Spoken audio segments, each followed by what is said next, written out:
Hello, good afternoon everyone. Welcome back to my YouTube channel #IU classes में आपका स्वागत है।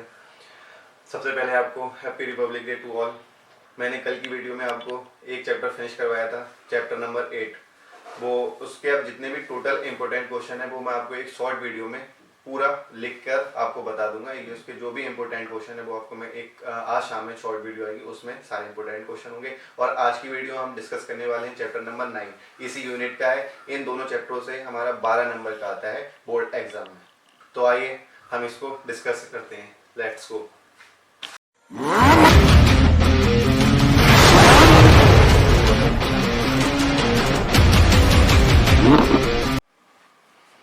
तो आइए हम चैप्टर नंबर 9 डिस्कस करने से पहले उसमें जो फॉर्मूले यूज होने वाले हैं वो हम डिस्कस कर लेते हैं। और ये आपको मैंने पिछले चैप्टर में भी पढ़ा रखे हैं, तो यहाँ पे एक बार और डिस्कस कर लेते हैं। हमारा ये है sine theta. Sine theta equal to क्या होता है, लंब बटे कड़ी। हमें एक ट्रिक मैंने आपको बता रखी है पिछले वीडियो में, वहाँ अगर किसी ने नहीं देखी तो मेरे प्ले लिस्ट में जाके वो वीडियो देख सकते हैं। इसकी ट्रिक होती है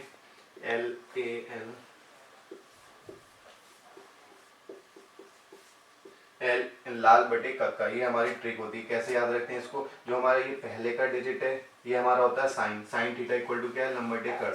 और ये दूसरा डिजिट है जो हमारा आधार बटे कड़, ये होता है हमारा कॉस थीटा।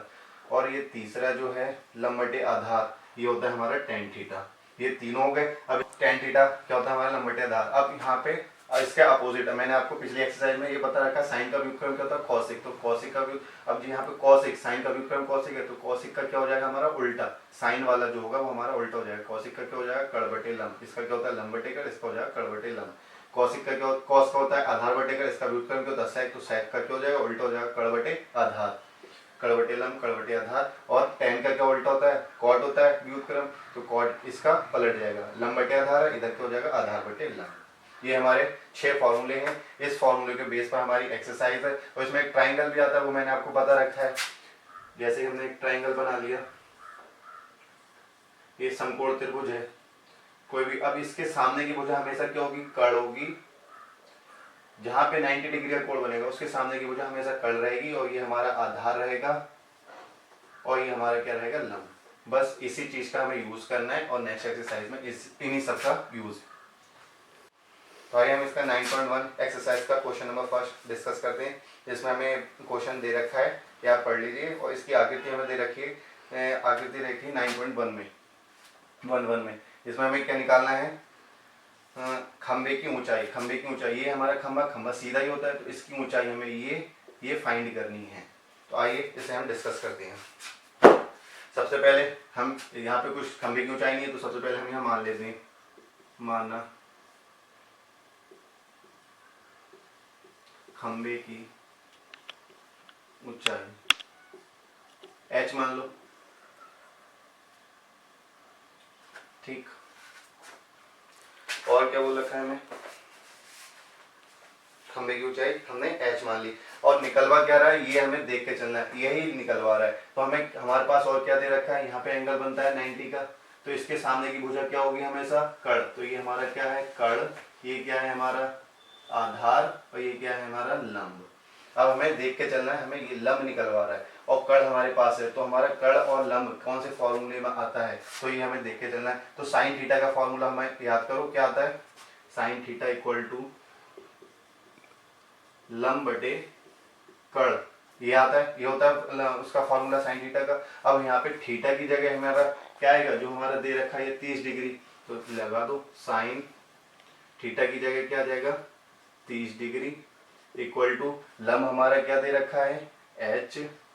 जो हमें ये भी याद रखना, जो हमें फाइंड करवा रहा है, लंब निकलवा रहा है, यहाँ पे ऊंचाई निकलवा रहा है, तो ये चीज हमारी ऊपरी रहनी चाहिए। अगर ये नीचे रहेगी तो हमें फाइंड नहीं होगा। तो लंब लग गया हमारा, और कड़ क्या है हमारे पास 20 मीटर, तो यहाँ पे क्या लग जाएगा 20 मीटर। अब यहाँ पे साइन 30 की वैल्यू लगा दो। तो साइन 30 की वैल्यू मैंने करा रखी है, तो आपको टेबल से देख के लगा देनी। यहाँ पे साइन 30 की वैल्यू होती है 1/2 equal to h equal to 20। यहाँ से हमें काय की वैल्यू निकालनी है, लंब की वैल्यू निकालनी है। तो लंब क्या है हमारा h, तो h की वैल्यू निकालनी है, इसकी मल्टीप्लाई कर दो। इसकी मल्टीप्लाई इधर होगी, क्या हो जाएगा 20, 20 1 जा 20 अपॉन में 2 इक्वल टू h की वैल्यू निकाल, 2 1 जा 2, 2 10 जा 20। तो h इक्वल टू क्या आ गया 10। यही हमारा निकलवा रहा था, यही माना खंबे की ऊंचाई क्या h, तो h हमारा क्या निकल के आ गया 10 सेंटीमीटर, ये हमारी खंबे की ऊंचाई है। मैंने आपको 9.1 का क्वेश्चन नंबर फर्स्ट करा दिया है। सेकंड वाला आप खुद करना, नहीं हो तो आप मुझे कमेंट सेक्शन में बताना, इसका आंसर मैं नेक्स्ट वीडियो में बता दूंगा। अब मैं आपसे क्वेश्चन नंबर थर्ड डिस्कस करता हूँ। ये आपको बोल रखा है इसमें, एक ठेकेदार बच्चों को खेलने के लिए एक पार्क को 2 फिसलन पट्टी लगाना चाहता है। 5 वर्ष से कम उम्र वाले बच्चों के लिए वो एक फिसलन पट्टी लगाता है जिसका शिखर 1.5 मीटर ऊंचा होगा, ऊंचा पर होगा, और भूमि के साथ भूमि नीचे होगी धरती, तो ये हमारी भूमि से 30 डिग्री का कोण बनाता है।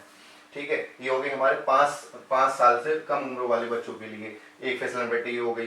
ठीक है, अब हमें क्या बोल रहा है उसमें, जबकि इससे अधिक 5 वर्ष से अधिक उम्र वाले बच्चों के लिए वह 3 मीटर ऊंची बनानी है। यहाँ पे 3 मीटर ऊंची लंबाई होगी और 60 डिग्री का यहाँ पे एंगल बनेगा, बनाती है। प्रत्येक स्थिति में, मतलब अब इस स्थिति में जो हमें दे रखा है, इस स्थिति में हमें फिसलन पट्टी की लंबाई बतानी है। फिर 3 मीटर और 60 डिग्री यहाँ पे होगा, उसमें हमें फिसलन पट्टी की लंबाई बतानी है। तो सबसे पहले हम 5 वर्ष से कम उम्र वाले बच्चों के लिए निकाल लेते हैं। तो क्या 1.5 मीटर ऊंचाई दे रखी है हमारी और 30 डिग्री का एंगल बना रही है। क्या निकालना हमें, फिसलन पट्टी की लंबाई। तो फिसलन पट्टी यही है हमारी, जिसको हम मान ले रहे हैं, कुछ भी मान लो L फिसलन पट्टी की 5 वर्ष से कम वाले बच्चों के लिए हो गया। ये हमारा 5 वर्ष से कम वाले बच्चों के लिए माना फिसलन पट्टी की लंबाई हमने क्या मान ली, L।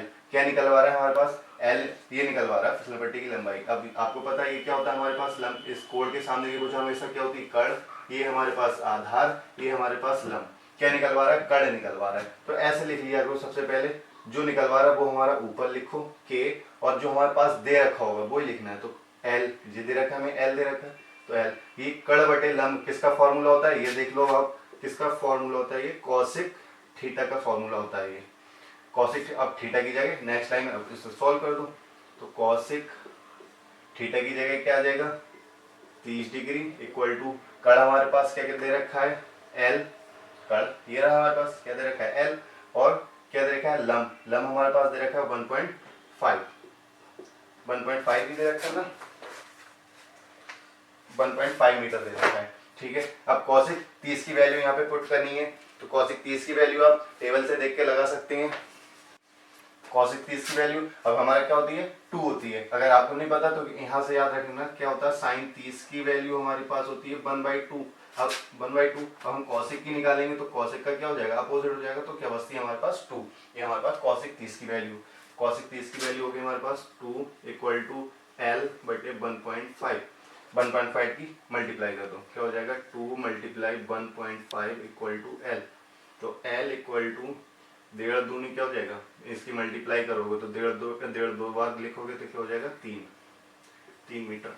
ये हमारी क्या आ गई, फिसलन पट्टी। 5 वर्ष से कम वाले 5 वर्ष से जो कम है उनके लिए फिसलन पट्टी जो हमारी लगा रही है उसकी लंबाई क्या होगी, 3 मीटर। अब यहाँ पे 5 वर्ष से अधिक वाले बच्चों के लिए जो होगी तो हमारी क्या हो जाएगी, यहाँ पे इसकी हाइट हो जाएगी हमारे यहाँ पे 3 मीटर, और यहाँ पे एंगल हो जाएगा 60 डिग्री। ये आपको कमेंट सेक्शन में इसका आंसर देना है। आई होप आपसे होगा, नहीं होता है तो मैं आपको इससे नेक्स्ट वीडियो में डिस्कस करता हूँ।